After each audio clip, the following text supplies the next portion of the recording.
ఆమేన్. నీకు ప్రత్యక్షతగా లేకపోయింది అనుకో, అక్కడ 12 ఎన్నో వచ్చిన 4 వచ్చినవా, యేసు వారికి ఇట్లా నేను ఎవరను మిమ్మల్ని మోసపరచకుండా చూసుకోండి.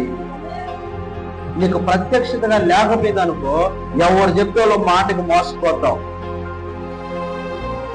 వింటావు, నిన్ను మోసం చేసేస్తారు. ఏం లేకపోతే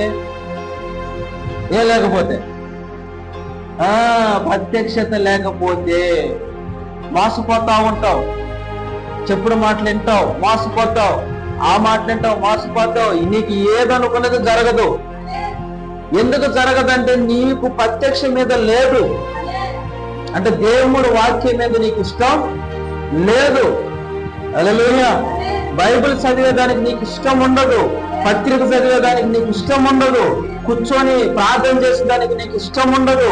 ఎవరైనా రోగులు వస్తుంటారు, వాళ్ళని మనం బలపరచాలి, ఆ రోగుల్ని మనం లేవనెత్తాలి అనేది కూడా నీకు ఇష్టం ఉండదు. నాకెందుకు వచ్చిందిలే, నాకు అవసరం లేదులే, రోగులు బాగా చేసే వాళ్ళు ఉన్నారులే అని నీ యొక్క వాతావరణంలోనే ఉంటావు. కానీ రేపు నిన్ను పట్టించుకునేవారు ఉండరు. ఎందుకంటే నీకు ప్రత్యక్షత మీద లేదు. మరి రేపు అంటూ నీకు ఏమొస్తుందో నీకు తెలియదు. హల్లెలూయా. రేపు ఏ వ్యాధి రాబోతున్నదో నీకు తెలియదు.